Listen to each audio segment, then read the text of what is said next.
নন্দীগ্রামে আক্রান্ত তৃণমূল কর্মী, আবারও উত্তপ্ত নন্দীগ্রাম। আগামী 10ই মার্চ কলকাতার ব্রিগেড জনগর্জন সভা। বহিরাগত অত্যাচারীদের বিসর্জনের অঙ্গীকার নিতে ব্রিগেড চলোর সমর্থনে নন্দীগ্রাম 1 নম্বর ব্লকের অন্তর্গত গোকুলনগর অঞ্চল তৃণমূল কংগ্রেসের আয়োজনে মহেশপুর সমবায় কৃষি উন্নয়ন সমিতির মাঠ প্রাঙ্গণে প্রস্তুতি জনসভার শেষে তৃণমূল কংগ্রেসের কর্মী অনুকূল পণ্ডা ও তার ভরত দাস গোকুলনগর 6 নম্বর অঞ্চলের প্রাক্তন উপপ্রধান অশোক দাস বাড়ি ফেরার পথে রাতের অন্ধকারে বিজেপি আশ্রিত দুষ্কৃতীরা আক্রমণ চালায়, তার জন্য মাথায় কাঠ দিয়ে আঘাত করে। তৃণমূল কংগ্রেস কর্মীরা গুরুতর আহত হয়। আহতদের উদ্ধার করে ইতিমধ্যে নন্দীগ্রাম সুপার স্পেশালিটি হাসপাতালে চিকিৎসাধীন। তারই প্রতিবাদে এখন গোকুলনগর অঞ্চলের মহেশপুরে চলল পথ অবরোধ। দোষীরা যতক্ষণ না গ্রেপ্তার হচ্ছে ততক্ষণ চলবে এই অবরোধ। আহতদের দ্রুত চিকিৎসার জন্য নন্দীগ্রাম সুপার স্পেশালিটি হাসপাতালে নিয়ে যান তমলুক সাংগঠনিক জেলার যুব সভাপতি শেখ আসগর আলী পল্টু। তবে বিজেপি এই অভিযোগ অস্বীকার করেছে। গোটা ঘটনায় এলাকায় যথেষ্ট চাঞ্চল্য ছড়িয়েছে। আমাদের আজকে জনগর্জন সভার প্রস্তুতি সভা ছিল আমাদের গোকুলনগর অঞ্চলে মহেশপুরে।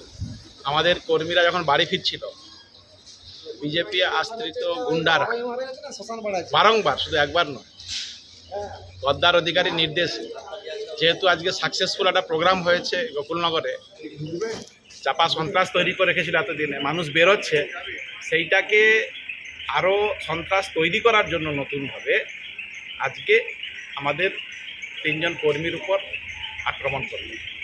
অশোক দাস, ভরত দাস, অনুকূল পণ্ডা, এই 3 জন এখন চিকিৎসাধীন।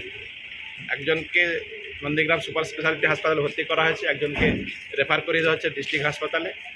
তো এই নন্দীগ্রামের মাটি গদ্দার অধিকারীর পায়ের তলা থেকে সরে গেছে, জনবিচ্ছিন্ন হয়ে যাচ্ছে ধীরে ধীরে। তো পুনরায় সন্ত্রাস তৈরি করে এখানে নিজস্ব অস্তিত্ব প্রমাণ করতে চাইছে। কিছু লাভ হবে না। নন্দীগ্রামের মানুষ এটা চালাকি ধরে ফেলেছে। আমরা আইনের প্রতি আস্থাশীল, এর প্রত্যুত্তর আমরা দিতে পারতাম। আমরা পুলিশ প্রশাসনকে সময় দিয়েছি। আমরা এখানে পথ অবরোধ করেছিলাম গোকুলনগরে, মহেশপুরে। যদি পুলিশ প্রশাসন, যাদের নামে এফআইআর হয়েছে, যদি অ্যারেস্ট না করে, আমরা বৃহত্তর আন্দোলনে শুধু নয়, আমরা ধরে নিয়ে এসে থানায় দিয়ে দেবো তাদের, যদি পুলিশ প্রশাসন খুঁজে না পায়।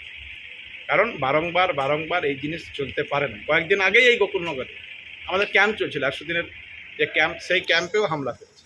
তো কিছু এরকম সন্ত্রাসী আছে এদের, যারা গদ্দার অধিকারী নির্দেশে এলাকায় রিভলভার নিয়ে, উইথ আর্মস ইকুইপমেন্ট নিয়ে ঘুরে বেড়াচ্ছে এবং তারা মানুষকে ভয়ভীতি প্রদর্শন করছে। এরা ভেবেছে আগামীতে সেন্ট্রাল ফোর্স আসবে, ভোটের সময় সেন্ট্রাল ফোর্স ওদের কাজ করবে, সেই হাওয়ায় এরা উড়ছে। এরা জানে না যে সেন্ট্রাল ফোর্স একদিনের জন্য আসবে, তারপরে আমরাই আবার থাকবে। ফলে যে জিনিস এরা করতে চাইছে, সন্ত্রাসের বাতাবরণ তৈরি করতে চাইছে, নন্দীগ্রামের মানুষ এর জবাব গণতান্ত্রিকভাবে ইভিএমের মধ্য দিয়ে দেবে আগামী লোকসভা নির্বাচন। আপনার নাম? রেজিগনেশন? শেখ আসগর আলী, পূর্ব মেদিনীপুর জেলা তমলুক সাংগঠনিক সভাপতি। আপনারা দেখছেন নিউজ প্রাইম টাইমস। সঙ্গে থাকুন এবং দেখতে থাকুন নিউজ প্রাইম টাইমস।